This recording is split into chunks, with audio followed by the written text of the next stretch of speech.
the most one-eyed podcast. It's what we're here to do. There is only one side in this competition. It's game-changing. It's absolutely game-changing, Deeble. Riddle me that, Yeah, mate. riddle me that, Deeble. Do you remember?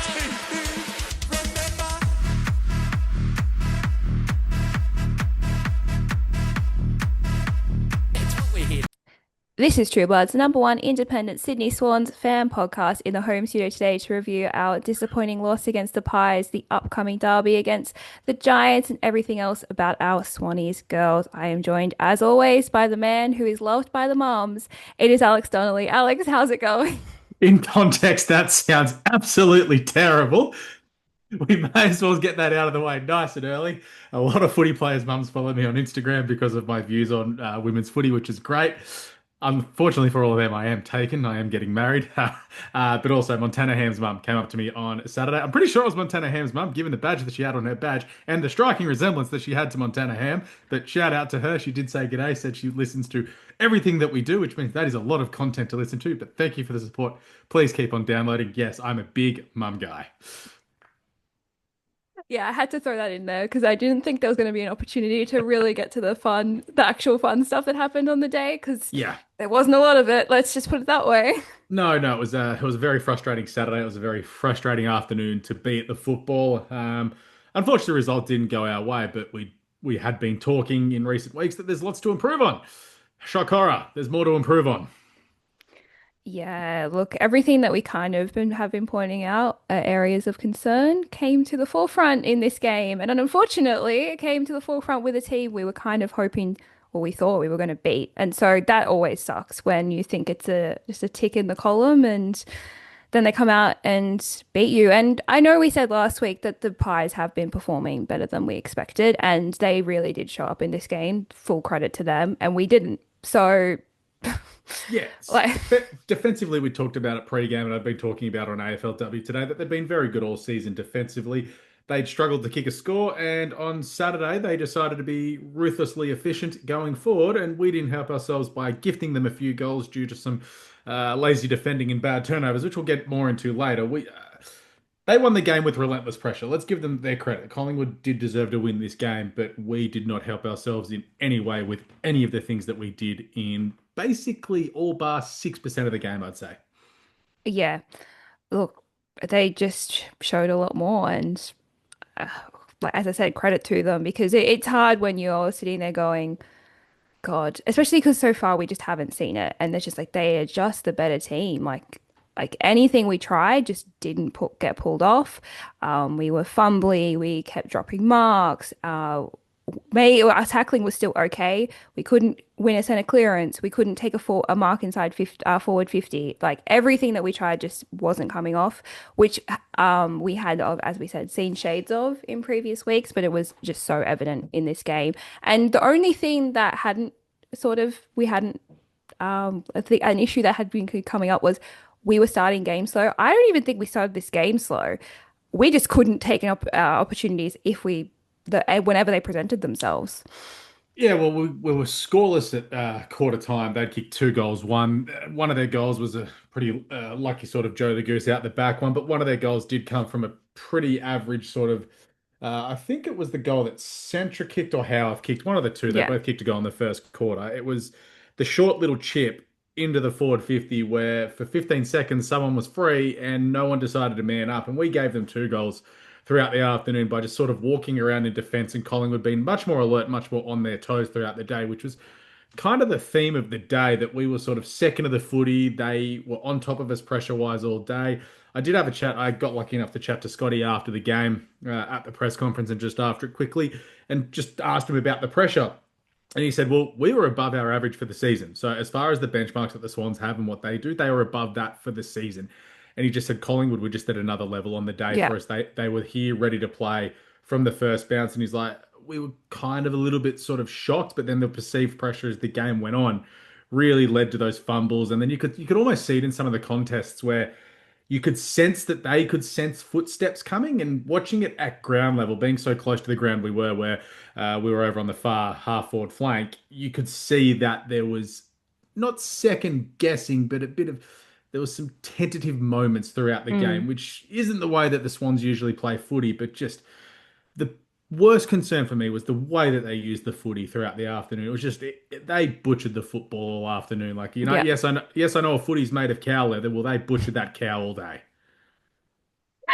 Yeah, there wasn't really many people you could say were using the ball effectively, probably only Laura Gardner. And even then, she still had some shocking decision making around the football. And look, I've written in our notes, it's probably the reality check that the girls have needed. The Freo game and parts of the other three games, we have looked the worst team, and we've just managed to pull away and be the better team in the end. Collingwood had very good match fitness. It's shown in this game and it showed in the Melbourne game, and they managed to just stick with us the whole time. If they had pulled away like the other three teams we've played had, we probably could have won this game. But Collingwood just stuck with us the entire time, and that's why they won this game. Because I don't think we gave up at any point. You have a different opinion on that, and you can touch on that in a second. From watching the replay, obviously I didn't watch it live, and I knew the result going in, so maybe I'm coming at it with a bit of rose-colored glasses because I knew how badly we lost. But it didn't feel like at any point we completely just gave up and let them kick a score. We were trying all day, and I mean our two goals came in the last quarter. So I mean that kind of sums it up. But I I'm happy with in that regard, not to be rose-colored glassery, not to be, I can't even think of the phrase that Deebs normally uses, but happy clapper. I don't want to be a happy Yes. clapper, but the intent was always there. It was just the inability to pull it off that was really sticking out to me. Yeah, well, I don't think it was that they didn't stop trying. Of course, they're going to try. They're professionals and they're out there doing their best no matter what. But I think there was a period where they kind of gave up and knew that the game was sort of gone. The unfortunate part of it was you sort of look at moments throughout the game, and we'll say it this: Collingwood deserved to win. We did not deserve to win the game of football. We Yep. unfortunately didn't give ourselves a chance to win the game of footy. Like Sarah Grundon, I thought she would have absolutely kicked that set shot that she had in the second quarter. Chloe, she will be keeping herself up at night. The set shots that she's missed. Yep. And she talks about them throughout the year. She's really happy with the goals she's kicked. She's more annoyed about the ones she's missed, which Yep. shows you the type of footballer that she is. That she wants to keep on evolving and improving. And then you sort of look, you sort of take a look at that all the way through. We've kicked three behinds in the first half. Then we don't score again. We didn't score going towards the grandstand end all day. So Yeah. that's a problem in itself. But then you look like Yeah, it Laura wasn't Gardner even miss. windy, was it? It No, didn't seem like it was in the no, it average. picked up a little bit in the last quarter, but it wasn't No, enough. yeah. Like on Sunday in Melbourne, it was ridiculous. But like Amelia Martin had a set shot, like basically directly in front. I was like, well, this is a soda. Like she kicks this goal. It's our first goal of the game. It's the Yeah. start of the last quarter. We're off and going. And then, you see Chloe's kicked her goal as well. And then we've obviously had Montana's great goal. But there was, you know, Sarah kicks her first one. Chloe kicks her first. We go in at halftime and it's 5 goals to 2. Well, okay, well, we can get over the top of this. Yeah. There's no issues here. And the old sort of rule that we have talked about on this, the 24-point rule. At one point when we missed that first goal opportunity, and then they went down the other end and kicked a goal straight away. Clinton Howarth kicked a goal. You're just like, oh, yeah, okay. Bit I know too it's the far. first half, but it's tough, especially given Yeah. we haven't kicked a goal yet. We haven't looked like using the ball well going to the forward line. It's simple. Bad kicking is bad football, but we really didn't give ourselves a chance. Like none of our shots were easy 10-meter out directly in No. front shots. Like the first goal that Howard kicked was a lovely snap on her left boot from, five Yeah, they were meters out. kicking fantastically. Yeah, they Like, had two goals from dead set, the top of the goal square as well, and a couple of the behinds were rushed and things like that. But it's like they took advantage of every opportunity they got. We didn't, and you see 2 goals 5, and you're just like, oh, it's a dirty day. yeah. It doesn't really even begin to tell you sort of how average we were. Yet we Yeah. were still 2 kicks going a different way from being right in this game, and all of a sudden Yeah. it's a great escape, and we're going, oh my God, how have we managed to do that? But I Yeah, actually which I prefer that we've been belted. so do I, because it really just brings to the forefront the issues that we have been pointing out for the last 5 weeks, this fifth round, and that kind of are getting swept under the rug by the rest of the media because we have been performing so well and performing better than people were expecting us to come into this season. and everyone's like, it's really good fun footy to watch. But we know where the issues are, and it was really obviously, as we keep saying, very evident in this game.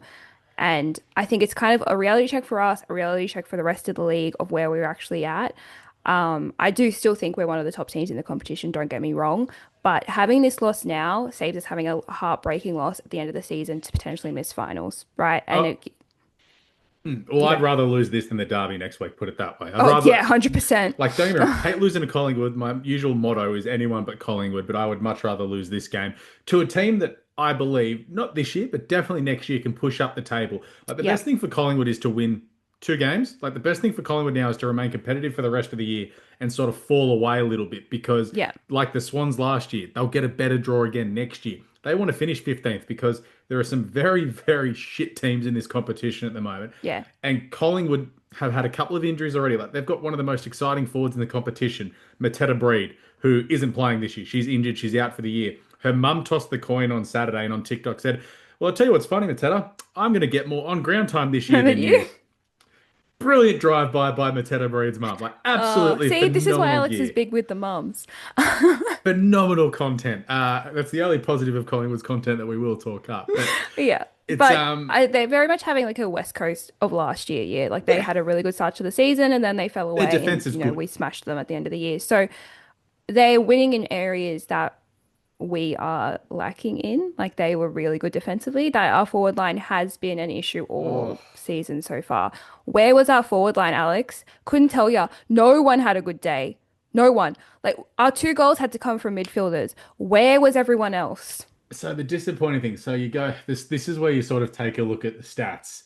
Amelia Martin, I thought was all right. Thought she Yeah. tried hard all day. She had 7 touches. She's never going to be sort of a high disposal player, but Darcy Maloney, I could not have noticed her all day. She had 7 touches. She did more in the midfield than she ever did Yeah, in the forward line, I'll tell you that much. yeah. Cynthia wasn't there at all. Like she has those games we know, but Holly Holly Cooper, Cooper. she's if she's not touching the footy, she's sort of not doing much, but she's got to get into the game. Her defensive tackles are there, but it was just she had an absolute shocker on the weekend, and like we were laughing at the game towards the end. And this isn't laughing at any of the players or anything. This is like, oh, how's that idiot podcaster and Polly going to spin a positive on this? Because as we know, it's us boys are idiots and Polly's the smart one of us. But it's It's I not thought true. like Sarah Grundon was good, and you sort of look at the disposals throughout the game. Like, Lara has 10, Julie has 10, Chloe well down, Ali Morford. I love Ali.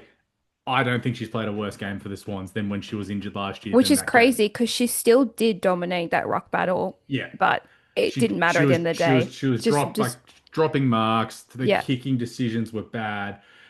But yeah, I think across the board, like Laura Gardner's leading disposal getter with 30, but yeah, even she will admit she probably didn't have her best of days. Lucy, usually so clean, so silky, was fumbly. yeah. Like TK was whacking in there, was a bit off with the footy. Montana Ham could not get near it, and I think it needs to be said right now. Zippy Fish cannot play on the wing. Get her away from that friggin' wing and run her back off half back because Yeah, I know she's at the so much start better there. I know at the start of the game, I think the first centre bounce was like Zippy, Montana, and Darcy or TK. Like it wasn't Weird. a usual first. I'm gonna get it up on the screen. I'm gonna find it here because it was not a typical Swan starting lineup. And then I think it was after half time, Back it to was normal. TK, Laura, Montana. It's like, okay, Yeah. well here we go. It's great. We're 5 goals down. But I don't mind that at 4-0 against a different team, you might want to change things because you might be Yeah. expecting a tag, but no one got into the game. Well, look, okay, there are I'm a gonna go find couple this. You keep players going. who I did think who tried all day. Again, everyone was trying, but I thought still had a good game, and that was Van Loon, Ash Van Loon. I Yeah. thought tried her heart out all day, and she was probably our best defender all day. And Alice Mitchell had her moments too. She was Oh, she actually being able to take a mark, which was nice. on ground when you're watching Alice Mitchell play football, you feel as a fan watching her, you feel very safe because she can read there was one time she actually ran under it and completely missed it. But other than that, she reads the football and the way that the play is going to develop so well that she can zone off her opponent, Yeah. take a pack mark, she can find 15 meters of space and take an uncontested mark. She was Yeah. involved in the contest that absolutely wiped out Lexi, but that just shows you the physicality that she brings to the footy. Yeah. But even Brenner as well, there was a times where she got caught out the back because a few people weren't tracking back. Like you look at the day, Brenner's only taken 3 marks, which is sort of unlike her. She usually takes, 4 or 5.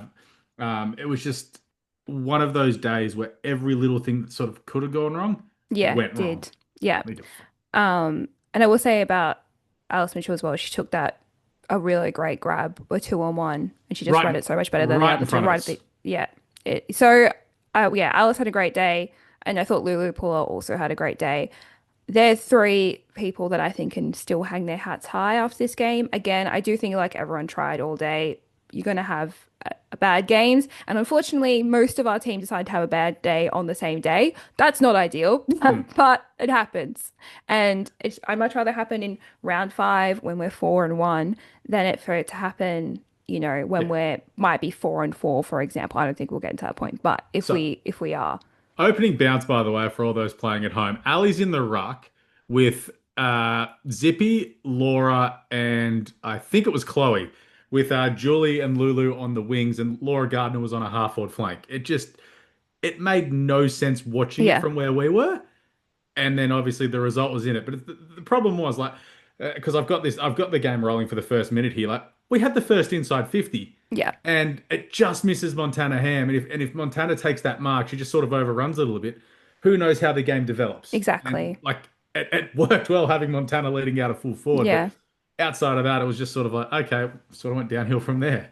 Yeah, that's what I mean by it didn't feel like it was a slow start because we did kind of dominate that first 3-minute stint, which we Yeah. just have not done up until this point. And so if we could just take an opportunity in our forward 50, it would probably be a very different game. I And I it's been don't an issue all season.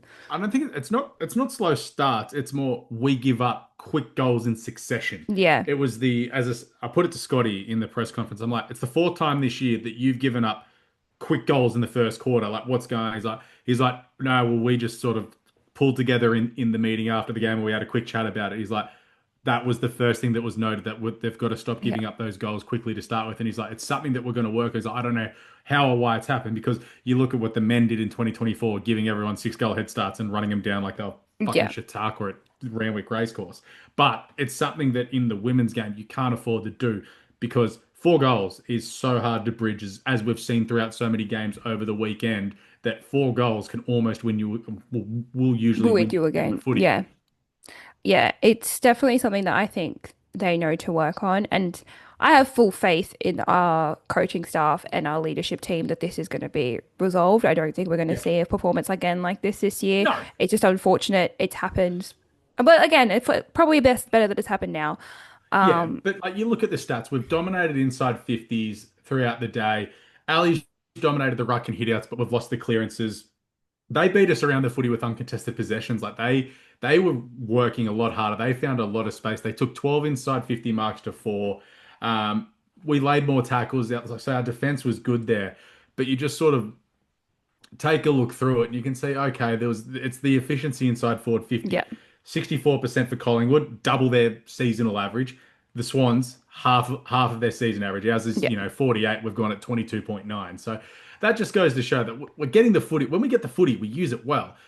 We are just, it's not going to be something that can be changed until the off season. Yeah. There is going to be a key forward in this market in the off season who the Sydney Swans, Hawthorn, and West Coast are all going to throw a lot of cash at. Yeah. They're- And it's going to be classic Sydney. We're going to get them.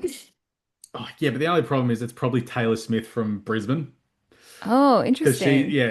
a lot of teams are sniffing around her, seeing if Okay. she's available at the moment. So it'll be interesting to see. But yeah, put it this way: if there's a 19-year-old key forward in the draft, they're going to get snapped up very quickly because Yeah. the competition desperately needs a couple of key tall forwards. And I think the way the game's moving, if we do get 18 versus 18 next year, tall forwards are going to be at a premium, and the Yeah. Swans are one team who feel like they are one Sure. or two forwards away from like really sort of taking it on. Like we're Yeah. not going to be able to beat North Melbourne with our forward line. We're going to have to beat them like 14 points to 6, which we're not going to do because their scoring Yeah. power is too good.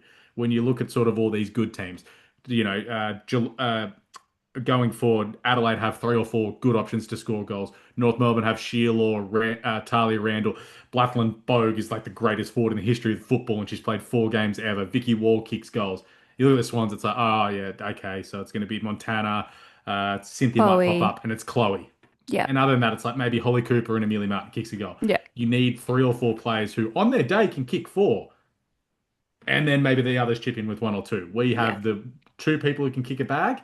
Everyone else chips in with one or two, and I think Yeah. that's And going I to be the think biggest issue. there's also it's really hard for me to throw her under the bus because everyone knows how much I love her and she is one of our girls. But I think a lot of that comes back to uh it sucks to say Rebecca Privatelli not being at the level we thought she was going to be at this year.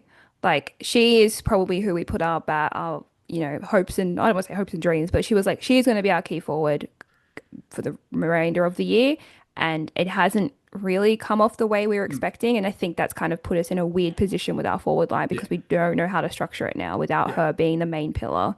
18 versus 18 is made for Beck Privatelli Yes. because you're just like, Beck, play like Tony Lockett did in 1995.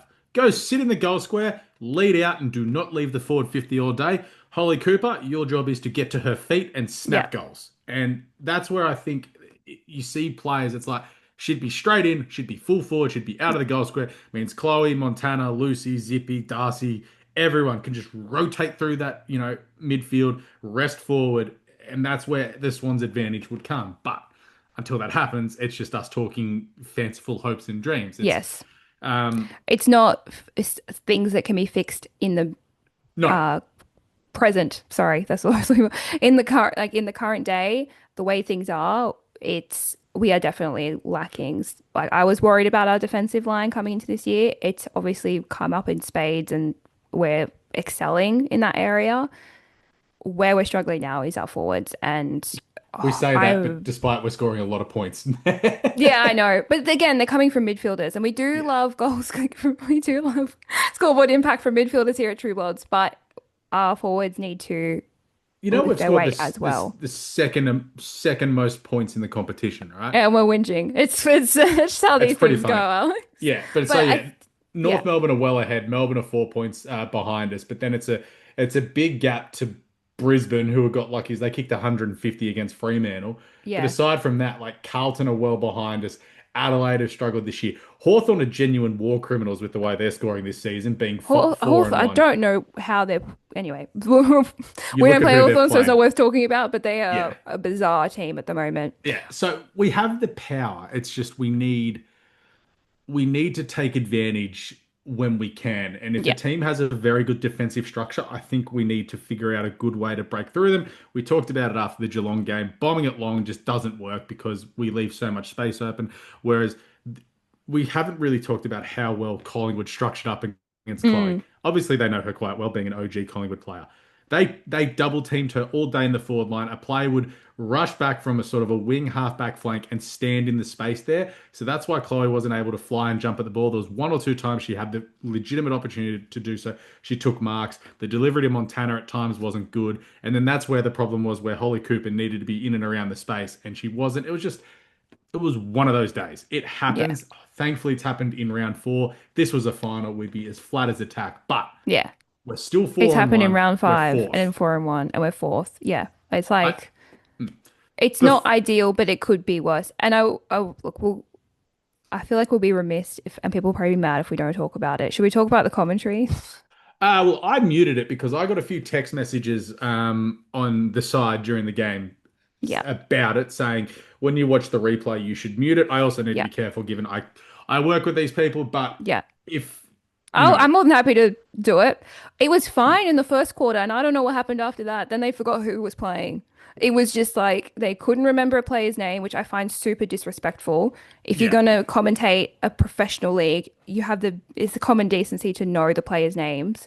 But also, the one thing in particular that kept pissing me off was they kept calling Collingwood the Wooden Spooners, but us being flag favourites. We finished 15th last year. Can I remind everyone this? We finished 15th last year? They only were 3 points behind us. Or sorry, they're only 2 wins games. behind us in the final ladder last year. Yes, we are a better team than them this year. I'm not denying that, and we should have won this game. But acting like we are that much better than them based on you're going to say last year's result for them, but then this year's result for us, it just feels so disingenuous. I really hated that. I brought that up because I think that kind of punditry is not what you sort of when you're trying to, teach people about the game, and if they're tuning in for the first time, that's not the kind of punditry that you want. You could go, hey, this team was a struggler last year, have jumped out of the ground this year, Yeah. started well. Collingwood with last year's wooden spooners, they're on track to win more games this year already Yeah. than they did last year.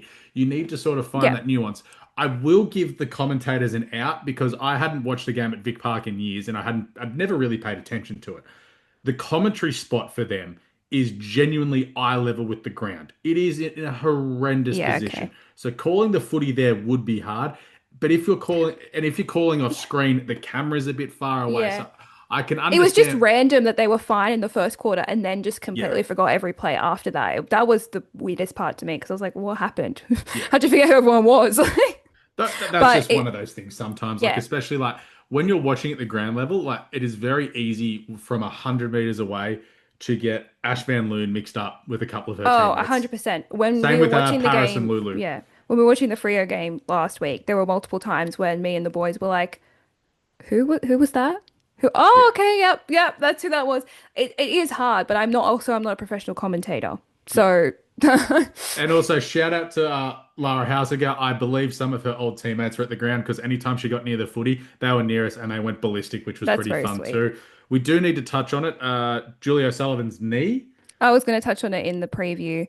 Yeah, She's had scans today. We're recording this on Monday night. yeah, So she's had scans today. No update. I asked Scotty and Della, the media from the media team post game. They said, "Look, pretty flat, but in good spirits. We're yeah. hopeful rather than more than anything."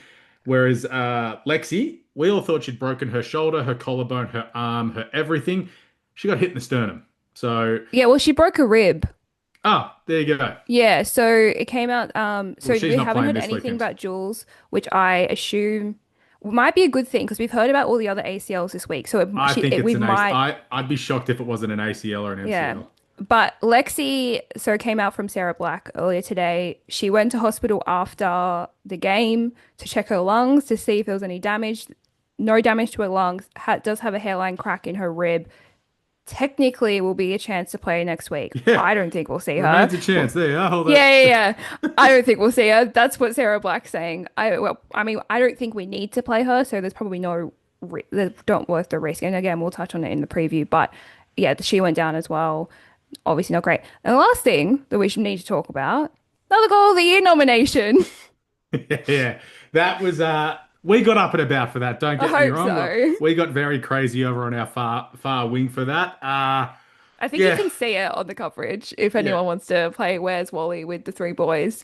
Yeah. And also producer Alessi, shout out to her. She turned up for the day as well after her Hawks won their way into a prelim. But yeah, we got up and about for that. It was you could almost see it coming from that first play. Yeah. Montana Ham just went, fuck it. I'm Montana Ham. I'm gonna do this. And she did it. Yeah. If only she could have done that the rest of the game. But I mean, you don't expect her to do that all the time. But No. like inserting herself in the game like that would have really, I think, been a big morale if it had happened maybe 3 quarters before that. But still a fantastic goal. Go vote for Montana. I don't want to talk about what happened last week. It's a disaster with Well, yeah. a farcical system. The positive for that is that she will be in the top three for it, given Bonnie Toogood out like 1 week took a nice contested mark, but won it ahead of Matilda Schultz, who took the greatest mark in AFLW Yes. history. That happened 2 years in a row. So I'm not super worried about the Chloe goal not making it in the final three. It's just absolutely a joke that they even have a system that corrupt that they can that you can have an entire team basically rig the system. But anyway, God, I talk about bless Adelaide it. enough. I talk enough about Adelaide, so Yeah. we're gonna stop doing it.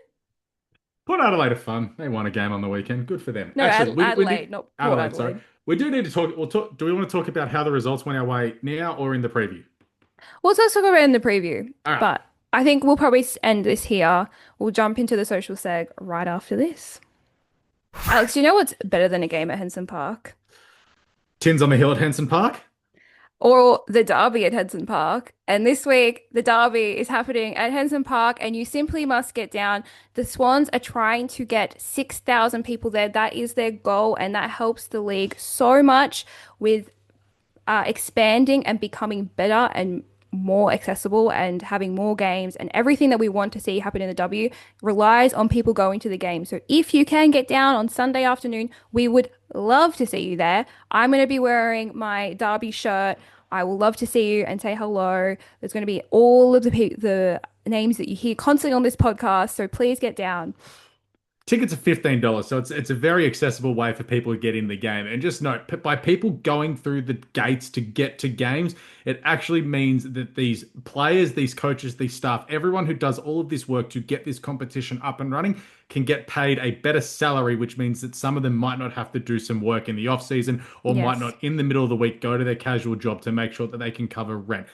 Getting this competition up to 14 games next season, it may not seem a lot, but an extra 2 weeks over a season equates to more money for the competition, and it slowly brings along. If you can't watch it, if you can't get there, sorry, watch it like I'm going to do on KO. Every game is live and free on KO or on Fox Footy if you've got Foxtel. Make sure Yep. you watch it, because eyes on the footy is what matters, either through the gate or on the TV. Make sure you're watching it, because everyone is working super hard, especially at the Swans behind the scenes. There's no bigger of proponent of women's footy in this competition than the Sydney Swans. The work that they do with the community to try and make it accessible and an open and welcoming space for everyone needs to be commended. And seriously, get down to the hill. Go have something to eat. Go follow Scotty and Lockie's food recommendations. It's a great Yes. time. $15 if you're an adult, free for kids. Like, what else can you do in Sydney for that much money? And or across the country, really. And if you can't get to this game, get to our game, get to any game this season. It just makes such a big difference. And honestly, once you've been to one, you'll be hooked. There are so many people I've taken to games and now are going all the time. So just get down and you'll see me, and in a couple of weeks you'll see Alex. So get down to Henson Park. Cannot wait. This is True Bloods, and we are back for the social segment. Oh boy, this is a hard one because we lost. But Yeah, it's not boy, as jovial, we threw but it out. We take ownership. We learn. We yes. adapt. We overcome. We get better. So we asked the faithful, put it on your social medias. With our girls dropping their first game of the season with a very lackluster performance, what is the first area you target to see some incremental uplift? Best answers to be featured on the potty, because what do we love here is incremental uplift and And Laura social Gardner engagement. looking shocked. I like scoreboard impact from midfielders as well, but what? Yeah, yeah. And Mum saying hey to me. I'm gonna have to make you a shirt that says I'm big with the mums or something. God, that's what's going to get me cancelled of all things. But I'll start off on your Facebooks here with Mark Thompson, because I agree with Mark very, very much so. Kicking. A couple of straight shots at goal would have put the pressure back on Collingwood. Better field kicking would mean more control of possession. He is 100% correct. Our use of the football on Saturday was horrible. Yes, agreed. It was something to be desired, if we're putting it bluntly. Let's go with A. Robertson. 1, 2, 1, 2, 3, 6. Center clearance work is the main focus for me. Need to start winning in that area around the ground now that we're coming into the make or break part of the season, which is true. We are in halfway. This next week we'll be halfway through. So center clearance has been an issue all year, and it really showed in this game. It's definitely something that needs to be worked on. So yes, agree with you, A. Robertson. Hey Robertson, you needed to use for mine, so we could give you a for yours there, because Yeah, you just gave me for me. Come on, give us a for mine. We could for really look there. mine. Yes. Damien Franco, some of the girls look like deers in the headlights when it came to tackling, especially when they're the only person within a meter of the opposite ball carrier. There is zero attempt at making the effort to just making a tackle. They were allowing opposing team to scoot free of owning the ball. That got a few of the groans from over in our True Bloods wing, wherever we were. It Yep. was it was noticeable that some of our tackles were not sticking, other than, Laura Gardner was barreling in there a fair few times as well, Montana and TK, but just a few not great attempts at a tackle as well. And Collingwood were just finding ways to get out, and then always seemingly had that extra spare, which added to the frustration of this game. Yeah. This one from Gabrielle Cregan, I feel like has been written specifically for me. Bring back Sophia Hurley as soon as she's ready to go. She's the missing link at the moment. I mean, it's so true. Like, Yeah. we're missing her desperately. Obviously, I do not want her to rush back. I do not want to see this injury get worse. We still don't really know what it is. It's just foot soreness. She was But in Melbourne on Saturday, so she must oh, be okay. half all right. Yeah. Yeah, So she it was was two to pretty three flat post weeks. game. So, she could be back technically this week because that would be 2 weeks from the injury. But as soon as she's ready, need to bring her back. Yeah. She is the missing link. Yeah, another one. Center clearance work again, keeping the morale and positive high. Don't let one loss kill the spirit. They've had a brilliant start to the season. Do not forget that. Pretty sure that they're not forgetting that, but I No. just know that, one loss shows things that you can improve on and work on. So then you come into next week and say, okay, these are the things we need to improve on. And we'll talk about more of the things that we can improve on and where we have an advantage in the preview. So I didn't mind that. Tezza Sam, did we turn up or stay in Sydney? Fair call. We did what the Sydney Swans seemingly do on Saturdays in Melbourne in September. Yeah. Funnily that. we, Luckily, we we don't need. have to do it again this year. Oh, So, yeah, it's in October now, so it's all right. yeah. This one we have to mention Flanners, big member of, previous member Yeah, of the pod, always big contributor. part of the family. Yeah, exactly. Just big energy. We've started the season so well. Don't let enthusiasm drop and waste it. Up and about from the opening bounce, flat out until quarter time. Start like that and we win. Well, given I've said we do give up a lot of goals early on in games in clumps, he is right. But Yeah. the thing is, we seemingly win the first center clearance, get the first inside 50. We just need to have a tap down, hand pass mark, and then we're off and going. Uh, Or we've someone got that one, can just take a mark in forward 50 would be nice. another one here from A Colo 19. Positioning in front of the footy. Collingwood knew exactly when we were going to dump kick out every time. Felt as though we got exposed because of the bigger ground. I don't agree on the last points. I don't think Vic Park's bigger than Goomba. No, and I don't think it's bigger than Henson. Henson's big. Yeah. Having cramped up in my junior days on the other side of the Yeah. ground, it's a long ground. No, but I do understand where ACOL 19 is coming Yeah. from. It did a different shape grounds, maybe. Just Yeah. there were more areas of empty areas in this game. And so, yes, the dump kick needs to go. It's not working. Let's try something else because that's the one area I think we have been bad at not improving on during the game. The rest of the stuff, I think we do a pretty good job of improving during the game. That is the one thing where we will try it every time that we can, and Yeah. it hadn't worked, so let's stop. DMAC, the team did look tired, relied on talent, not skill, then putting under the teammates under too much pressure. Go back to skills, Jules. Focus on the current. Don't look too far ahead. Clean hands and not luck of the drop. Yeah, that's Yeah. that's not wrong. Like it's a lot of what we're saying here is just a lot of clean skills, and if we can get that up and going, we'll be in a good spot. I think that's sort of what it is, and it's also just like a lot of the slow starts, like at least everyone concedes the same couple of things. That's the Yeah. main thing. Yeah. Um, Finish with this one from yeah. Daniel Bradley. I feel as though we lost to Collingwood because we thought we could walk all over them easily, perhaps, especially since we won the first four games. I'm hoping the same mistake does not happen against GWS on Sunday. Got a point. You do have a point there, Daniel, because yeah, I don't think we'll need any extra motivation. I think we'll be up and about because there are certain few team members of the Oh, this is going to be a Swans. spicy week, Alex, and I think that we should wrap up the social sex so we can get into it. Yeah. We'll be back right after this.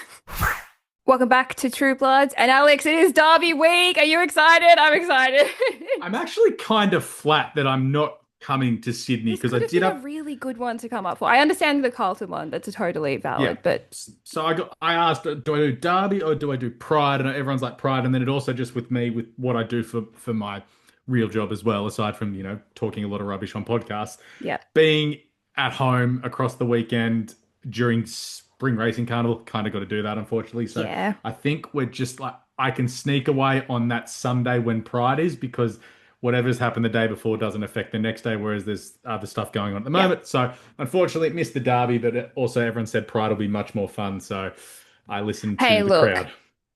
So what happens if for people that don't know, who have not been to the Derby before, and I highly, highly, highly, highly, highly encourage you to come down because it's going to be so much fun and Henson Park is amazing and we'll talk about it a bit more, but it is very, very important to actually get to games. But what happens is we kind of split this game with GWS. We technically are the home team, but both teams basically host. So all the activations that the Swans normally have, the Giants get to do theirs as well. So it's very much this like collaborative, Sydney-based extravaganza of football, basically, where you have both teams being celebrated. Thing is, we hate the Giants. So it's a very weird dichotomy, I have to say. Yeah. My friend Sean did ask Tom Harley what was the go last year because we got there and that was the first time it ever happened, and we're assuming it's going to happen again this year. And they're like, yeah, we let it be our home game, but we let them do their activation because it's the only time of the year they ever get more than 1,000 fans. Oh, Oh, sorry. that's a drive-by because yeah, it is our home game this year. I can find you their crowd numbers this year as we Google this. So as you do that, I know I came out on the Broden Kelly podcast. If anyone the people that actually listen to it and said I don't hate the Giants, I don't hate the Giants. You know who I do hate? I hate the Giants administration and I hate their treatment of their women's team. And so that's why I hate the Giants women's team because they don't care about this team, and it is so evident. And so I want us to beat them so badly just to prove how badly they've treated this team, which is horrible for the players, I know. But oh my God, I want to see us smash this team because have no respect. They have no respect for their women's team. Yeah, shout out to that guy on Twitter that thought he'd be a smart ass to me about the men's stuff when they beat us like 6 weeks ago. When he started complaining this week about how they've been so unfairly treated in the last 5 years. Yeah, you need to look at the non-revisionist history of that. Yeah. If there is ever a bite back and a carry on from the Giants about anything, I have a very strong and very long and strongly worded piece about the misuse of just everything from the Giants as Oh, far as their list management, yeah. their coaching, their overall, not attack, but their overall way that they've approached this program. Yeah. And just quickly, I found the crowd. They had 1,556 against the Adelaide Crows, which is about a quarter of what the Swans get. Okay, yeah, that was at Henson. So Yeah, sorry, you guys get 1,500. Sorry. yeah, But got to give them credit there. yeah. 1,500. Like in fairness, 1,500 still beats the crowd that was at St Kilda, West Coast, Gold Coast, and St Kilda and Adelaide. So Yeah. This is also a team that has not played a game in Western Sydney in over 2 years. So, it will be 3 years by the time we roll around yeah. to next year as well. So yeah, Yeah. I've got a big problem with the fact that they're called Greater Western Sydney. They don't play in the West of Sydney, but the problem is no one would turn up if they played it in the West of Sydney, and Or that's as a a whole whole. different conversation, which isn't fair to lump that one on them because if they played out at Blacktown, they'd get 100 people. Yeah, I mean, they had a snake there. I completely understand why they don't want to go back Oh yeah, there. that's right. That was awesome. That was great. But But yeah, I hope we kick the ever living shit out of the Giants. oh my God. So, for people watching on YouTube, you can see I am wearing a special shirt this week specifically for the derby. Everyone looks better in red, and it has all of our girls that came over from I the just have Giants. I have an Errol He's wearing shirt an Arrow on. shirt. That is, yeah. He supports the And gals, so I did upload this to Twitter, so if you do want to print one yourself, you can feel more than welcome to. I just didn't have time to organize a proper yeah. print run for by the time the derby comes. But it has all of our girls who came over, and all of our girls who came over on their own accord, which I think some people have forgotten. We didn't steal them. They were all out of contract or delisted. So Or out of contract and still got a trade for. yeah. So I don't know where this rhetoric has come from that the Swans have stolen players from the Giants. They all left of their own accord. And if you talk to any of the players, they'll tell you why. So So as a side note, this is a very good point to point this out. The Swans are one of the only teams in the competition to spend all of the money that is allocated to them in the soft cap. So in the AFLW, the soft cap's 1.175 million, and the Swans spend all of that and have for basically every the year. entire time. Carlton took until this year to spend it, and look at the results Carlton are finally having now that they're spending the money. They Yeah. are a very fun team to watch. Their social media is really fun too as well. Like, I have no issues with Carlton. They are No, very me good either. to me as far as a professional is concerned. So I You hope can tell Pride they care Game. about their program. And at this point in my watching of the W, that's the main thing I care about. Yeah. The reason I am so dirty on the Giants at the moment is because it's so obvious they don't care about their women's program. And that's basically how I feel about if I don't like a team, that's probably why. The other reason I don't mind like a team is because if they're very dominant for a very long time, so obviously Yeah. Brisbane, Adelaide, they're, can you give someone else a chance vibes? But North. if you, hey, look, they won in from the beginning, so they have a little bit of leeway there. Yeah. But the going back to the Giants, going back to that article that Kelly Underwood actually wrote a very good article about us on the weekend. That's where Alex got that statistic from. Um, and I just can't believe more teams aren't using their full soft cap. That is bizarre to me. Why aren't they even like just to be the this is the evil thought? Why aren't they giving some of the men's guys who are underpaid an extra 50 grand to sort of be like Hang around. be a kicking Yeah. consultant? Like Like, why aren't they doing that? Like coaches are so underpaid as it is. yeah, So it's just honestly bizarre. And you can tell Marnie Rhino has talked about this a lot as well, because obviously she deals with a lot more clubs than I personally deal with. Um, she's like, you can tell the teams that care about their women's program. It's so obvious. yeah, And you can tell it from the outside as well. Like, it's very obvious to everyone else involved. So, yeah.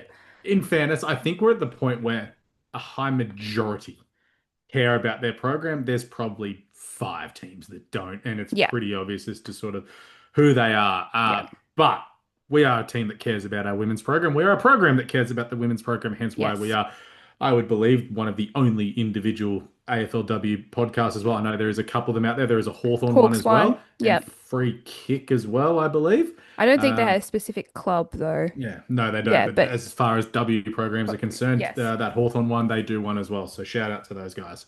But But anyway, this we're weekend, coming up against the Derby, Giants. big bounce They back did get a game. win on the weekend. So the results actually went our way this weekend, as you Alex alluded to in the review. Oh yeah, I can talk Um, about that. yeah, so basically the only favorites that won were North, Geelong, and Carlton. Yeah, It was an upset in every other game, which was awful for my tipping, but it yeah, was a good result for us in the long run, yeah. which I'd So like much rather take. North Melbourne stay unbeaten as we expected. Like we North Melbourne are first. Like let's just they're going to stay there. Anytime, yeah. Look, unless they lose a game, which I still don't think that they will, No, we don't even need to talk about them really. They're just Melbourne there. Melbourne losing to Port Adelaide was probably a bigger shock than us losing to Carlton. Yes. Sorry, us losing to Collingwood. Hawthorn finally lost. Like Thank God, God. they are so frustrating to watch just because they can't kick a score right now. To Adelaide, who, in fairness to Adelaide, Adelaide should be 4-1. They got robbed against the Lions. Yeah. The Eagles lost to Freo in the stupid sideways raining. Ollie Williams, it's kind of rough out there. Please send me some junky soup game. Yep. Essendon got absolutely murdered by St Kilda, which is the most confusing result of the season, other than St Kilda beating Adelaide. Yeah. Uh, This St Kilda, can you just pick a lane? yeah, yeah. St Kilda, sorry, Brisbane got rolled. Geelong won. That was an expected Geelong win. won, yeah. Yeah, they smashed Richmond, and then who cares about the rest? They're not going to play finals. Yeah. So it was Richmond are just a last on weird, 0 like, and and then 5. GWS beat the Bulldogs, which no one really saw coming because Bulldogs have had a couple of okay games. So it just made me go, okay, maybe the Bulldogs are really bad. Um, Shows you how bad Richmond are. They lost to the yeah. Dogs. So with that, so this was GWS's first win since round one last year. Coincidentally, they smashed the Western Bulldogs in the same game. They I did did. not see this coming because this is a GWS team that played against probably the most weakened side in the history of the competition. Gold Coast without their three best players, with a bunch of injury replacement players and a kid plus Lily Mithun. Yeah. And they couldn't get the job done. Then they go to Canberra and they beat the Dogs. If you watched the game, unfortunately I had to because I had to cover it, and it was not a good game to watch. The Western Bulldogs kicked 6 behinds to start the game. They've kicked 3 goals 11, and GWS have kicked 8 goals 2, and they've been ruthlessly efficient in something that they've never been in their history before. Yeah. So you need to look at that outlier. A couple of their goals sort of skirted through. They got 2 very lucky goals. Like one was from a 50-meter penalty that they did not deserve to get, but they took advantage of their opportunities, which was the main thing. But then you look at it. They lost the inside 50 count 37-29. The hitouts was 39-5. They lost clearances 26-20. So, what you can see from that, and I'm getting straight into it. This is my invite to the party. The ex-Giants player, the rucker who had a shocker last week, Ali Morfitt. Her eyes should absolutely have lit up. Lewis lit, looking at those stats and looking at that across the weekend. She could dominate this matchup. She Yeah. could have the 30 hitouts, the 10 marks, the 25 touches. She gets a great matchup at a deck that she plays brilliantly at. Yeah. And knowing her, she'll be wanting to bounce back very quickly. So she Yeah. is my invite. And I didn't even realize she was the extra giant until I wrote it down. I was like, oh yeah, extra giant. But that just worked out perfectly. This is a big bounce back game for Ali. Oh, for sure. I honestly couldn't even tell you who the Giants rock is. So Irish that's Last. Yeah. Yeah. Oh, that's right. O'Dowd. Yep. So yeah, it's going to be a massive game for Ali. There is something definitely in the fact that the Giants were playing in Canberra. They seem to be better in Canberra. Maybe there's something in that. Maybe they should consider moving to Canberra because they play there more than Greater Western Sydney anyway. But yeah, Ali's gonna have a massive game. The person I was gonna invite to the party, in a similar vein, is her very first game against her old side. That delisted her, and she's had a phenomenal season so far. It's Jazz Grierson.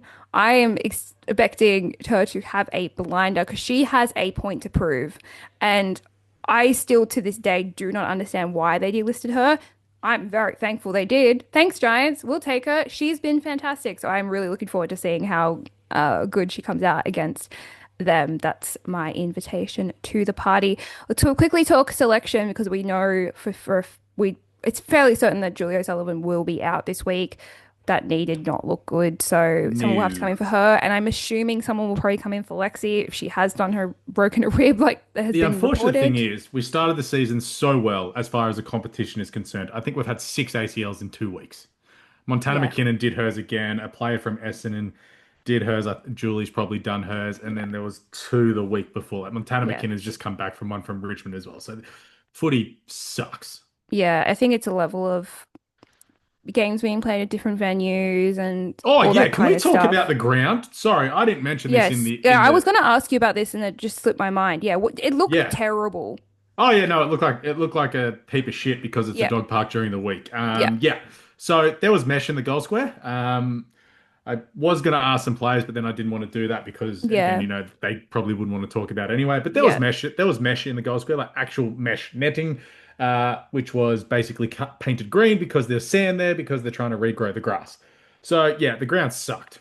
Um, And then this is the thing that always gets me is they're just expected to play there and there's no yeah, repercussions. We had to, and I'm not defending how the SCG was this year. Do not get that twisted. But we had to listen to months and months and months of rhetoric about how the SCG was, and then the girls are just expected to play on sand. in fairness to Lauren Wood from Code Sports and Herald Sun, She uh, did call it out. Yes, I but saw. she's been calling it out since before round one Yeah, yeah, when yeah. the Giant where Collingwood were meant to play there before. Can't remember who they played in their first game. Maybe it might have been the Giants, and she was like, "Yeah, this ground's a shithole. Why are we Yeah. doing this?" And So, they had a water main burst at the end of last year at that oh yeah, ground. they had Like, they had the hole in the ground as well. That yeah. was awesome.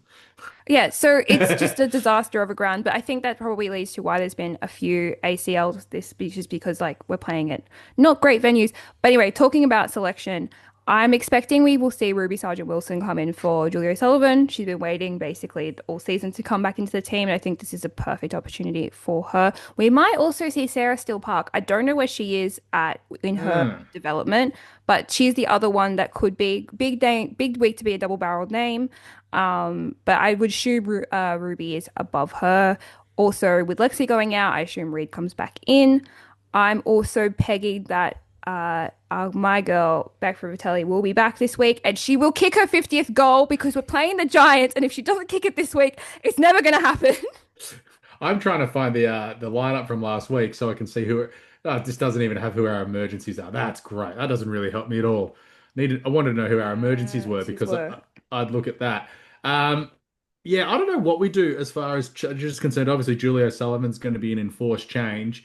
Um, so yeah, maybe it is Ruby Sargent Wilson coming back. Emergencies were Sarah Steele Park, Ruby Sargent Wilson, and Reed. So they were, Yeah, so okay. Well, if Lexi's hurt, it'll be Lexi for Reed. It'll yeah. be Ruby in for Julie, and then it'll just depend if we make a forward line change, which I don't think we need to be honest with you. We probably don't need to, but Yeah, it's for her to only kick her 50th against yeah, It's just personal reasons, really. yeah, exactly. It's Polly wanting it for selfish reasons, but as far as the structure is concerned, unless they drop Sarah Grundon, which I don't see them doing, um, It would, the only person that I mean, they could drop Holly because she did have not a great game. That would be but the only other one. she's the But small forward, and we don't have yeah, one of them. So, yeah, and then it'll obviously all depend. If Sophia Hurley's fit and ready to come back in, it's a yeah. straight Sophia for Julie swap. Oh, And easy, then yeah. yeah, you put her out, and then all you do from that is you push Just keep Zippy Lucy, back well, you just push Lucy or lose Lucy back. to the Yeah, wing, and Zippy runs off half back. So, yeah.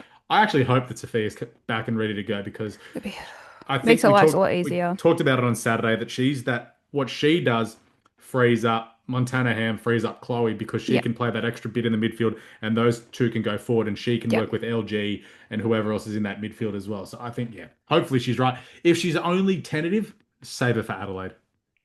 Yeah, I agree.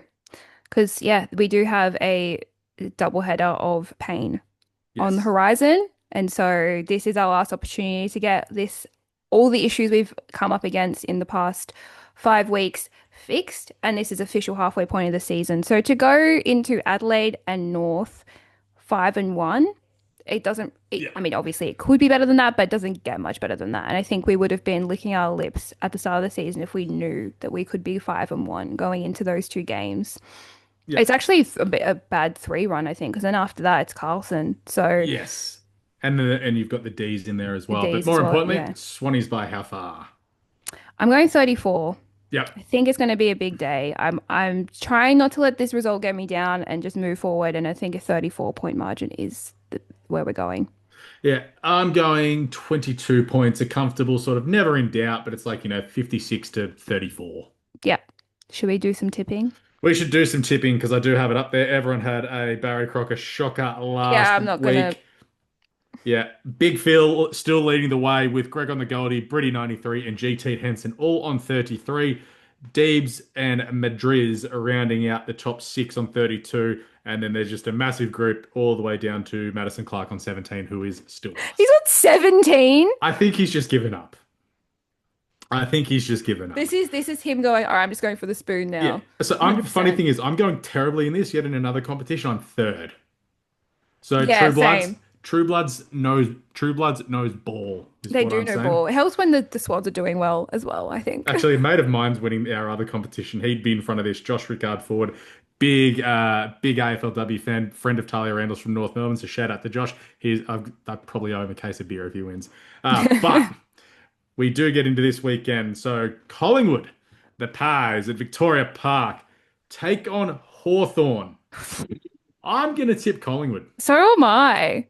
I don't really rate Hawthorn at the moment. They're very not great team to watch. It's their forward line, and Collingwood's defense is good. And I still think Hawthorn are waiting for a few players to come back. So I'll tip. This could also depend on as well with Hawthorn, because I'll be honest, I was watching the North Melbourne game yesterday, so I saw absolutely none of Hawthorn and Adelaide. either. But I know that Yeah. they struggled to score a goal, whereas their lineup.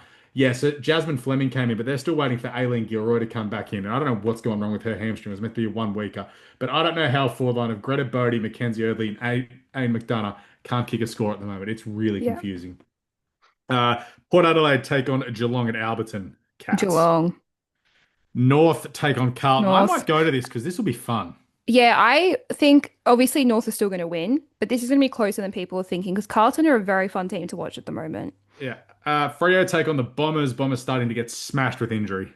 Yeah, it's Freo. Yeah. Swannies win. The D's take on West Coast at Casey Fields. Oh, it's the Daisy Derby. Oh, yeah, the Daisy Bowl. Uh, that's tough. I think you got to go Melbourne, but I could see Yeah. West Coast pulling one out because they lost last week. Problem for the Eagles is they played in such horrendous conditions yesterday. They'd Yeah. be so sore and tired today. Whitten Oval 305. Dogs take on the Lions. Lions. St Kilda will beat Richmond because Richmond Richmond haven't are won a game. awful. And Adelaide will Adelaide. rack up a cricket score against the Gold Coast Suns. Yeah. If you tip Richmond and Richmond win, I get it, but surely St Kilda can win that game. Submitting my Maybe tips. maybe Richmond finally win a game this year. But What about their coach getting a contract extension last week? And they're 0-5. Just want to bring that up. yeah, they might be one of the ones that fall into that soft cap category that don't actually care about their women's program. So, I'm just saying. I'm just hypothetically, I need to throw this out here. I threw it out on AFLW today, earlier today. Should Monconti ask for a trade at the end of the season? And this isn't a her coming to Sydney thing. If I'm her, I know totally where if you're I'm coming her, from. I'd be like, Hawthorn with me in that midfield? Yes, please. Like, she should go to It's Hawthorn. very like I don't know what her contract is. I don't know how much longer Yeah. she's supposed to have at the Tigers. But if I was her, they are Contracts not doing seem to enough. not matter in the dub. No, but they're not putting enough stuff around her to give her the best possible chance at playing well. And she is a best and fairest winner. The Hold youngest on. player. She signed a 3-year extension at the end of last year. Again, She's there the till the end of W contracts 2027. don't really matter. But look, I don't think Mon is the kind of person that would, if her contract is, still valid. She just doesn't seem like that kind of person. Obviously, Yeah. she jumped there from the Dogs, but that was after her contract had run out. So Mm. I'm honestly, I could totally see it happening, but I think just with the 3 years still Yeah. in her contract, she probably won't. Mm. I'm just trying to think of what key forward we can get and just, crowbar them out of their Hey, club look, at the I would moment. not. Taylor Smith, I am more than happy for you to come to the Swans if you want to leave the Brisbane for whatever reason. You Yeah. don't have to play in Springfield. You get to play at Henson Park and North Sydney Oval, and you get to live in Bondi. And if you're Jade, living in Brisbane, you don't even get the beach access, and you seem like a beachy person. So Taylor, just call me, and I'll let you know why you should come to the Swans. Jade Ellinger can come too for obvious reasons Oh as well. yes, yeah. She's We'll do a basically double a trade. swan. Well, no, we'll just give them draft picks. It's fine. We don't Yeah, need draft exactly picks. right. Like Brisbane don't get any draft picks because they're always so good. So if And you there's good hospitals in Sydney for her to work in. So look, I'm and thinking of the career. Just thinking of her career. because she's the only one I could think of that would that would potentially leave and is available and because a lot of the ones moved last year, so I can't see them coming. And no Uh, one's really been that good this year. Like think about it, Chloe is leading the goal the goal race at the moment, yeah, I and think she's not a full forward. we need to go to Ireland and find some Gaelic footballer and just put her at full forward because that's what North Melbourne are doing. They have Is four of them and they're all I awesome. haven't seen him this year, but is O'Riordan still one of our coaches? I have no idea. I didn't see Yeah, him on if he's Saturday. still around, send him over, Yeah. do some scouting, bring us back a full forward. TK, ring someone who needs a visa. Yeah, Seriously. I'm sure there's someone else in County Kerry. Come on, Jules. Yeah. If you're out for the rest of the season, you're No. heading over there. My Find dad's us a full my forwards. dad's in Ireland right now. He's going on a scouting mission. Screw his holiday and go find us a full forward. All right, All right, but I that's enough. think We're done. yeah, we've been at this for quite some time. If you listen to the whole thing, well done. This has been True Bloods, #1 independent Sydney Swans fan podcast. We're #1 in the hearts. We're #1 on the charts. We're speaking words of wisdom. Up Up the the potty. potty.